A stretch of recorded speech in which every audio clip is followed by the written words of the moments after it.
Hola a todos los viñadictos. Hoy os hablo desde Navarra.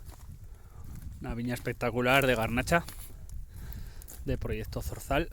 Fijaros cómo están ya las garnachas por aquí, ¿no? Hojas desplegadas. Incluso ya podemos ver algún racimo.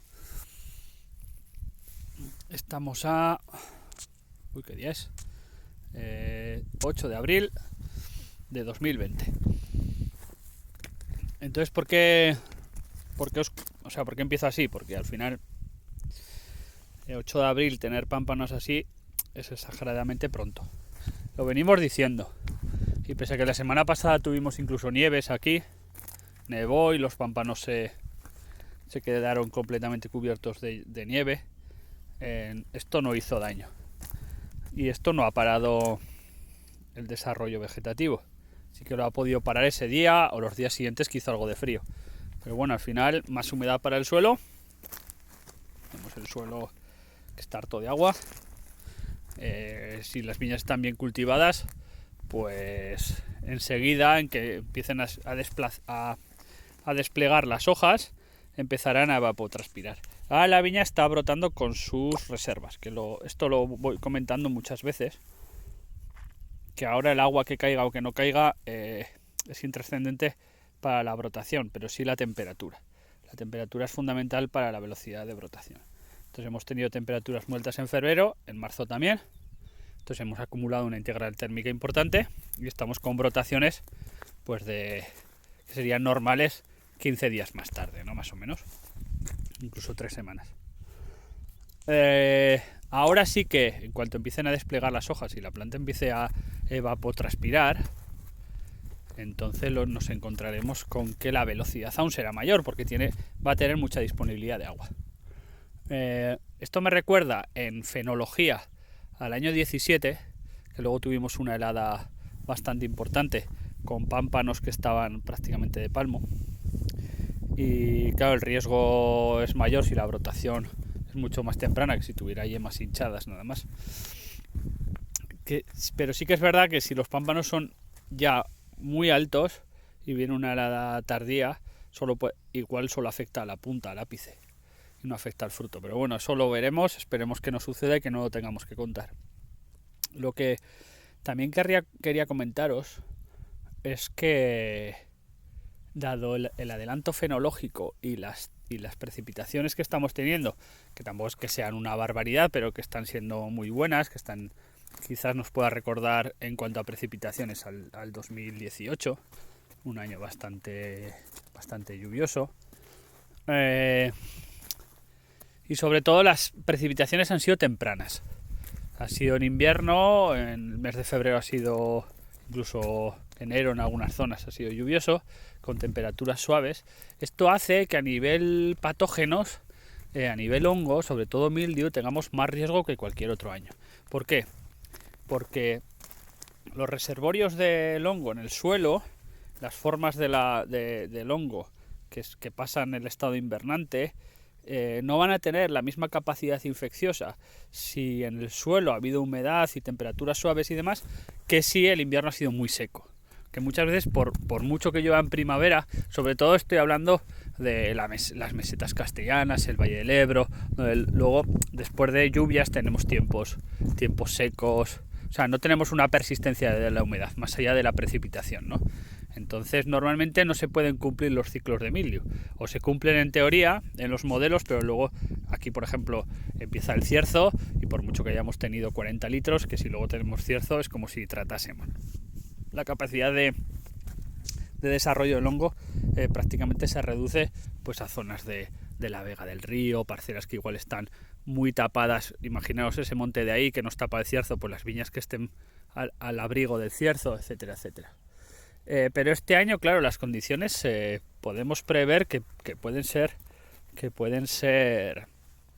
de riesgo importante. Entonces lo vamos a tener que tener en cuenta para prever qué gestión voy a hacer de laboreos del suelo, de manejo de vegetación, etcétera, etcétera, para reducir los riesgos.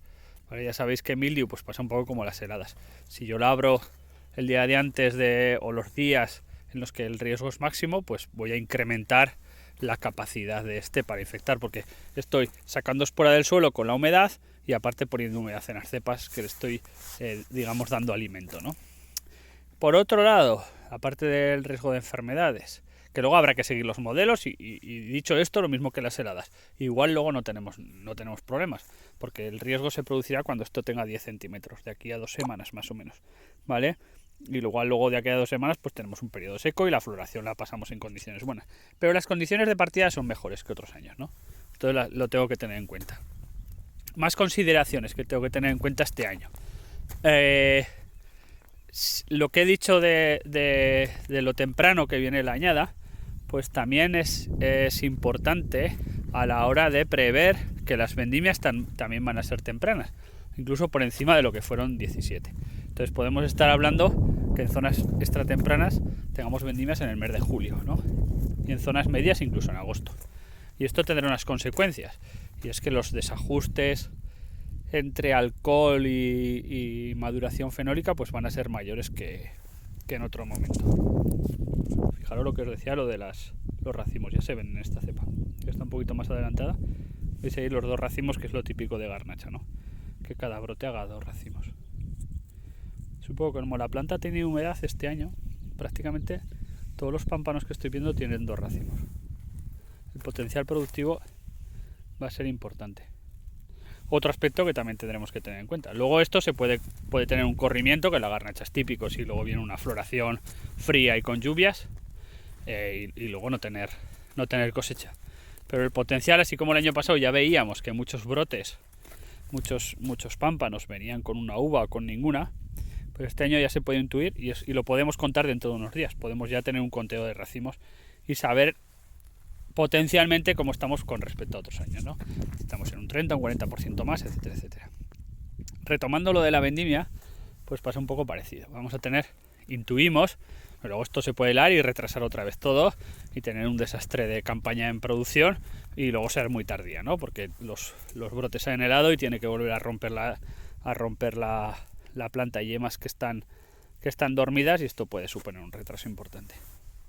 Pero si no se produce, vamos a ponernos en una situación un poco estándar, la vendimia vendrá temprano, y lo mismo, tendré que establecer estrategias desde ya para ver cómo voy a compensar esas diferencias entre maduración alcohólica y fenólica, que es mucho más extrema cuando vamos a vendimias más tempranas, cosa que no se produce, o se produce un acoplamiento mucho más interesante pues cuando tengo vendimias tardías, ¿no? Metidas en meses más fríos. Tengo temperaturas de la noche más frías, insolaciones más bajas, y entonces las maduraciones son más lentas. La acumulación de azúcares también. Entonces la compensación entre maduración alcohólica y fenólica es más lógica, ¿no? En este caso pues vamos a pensar que no. Entonces, ¿qué estrategias vamos a utilizar? Y ya las podríamos ir definiendo, ¿no?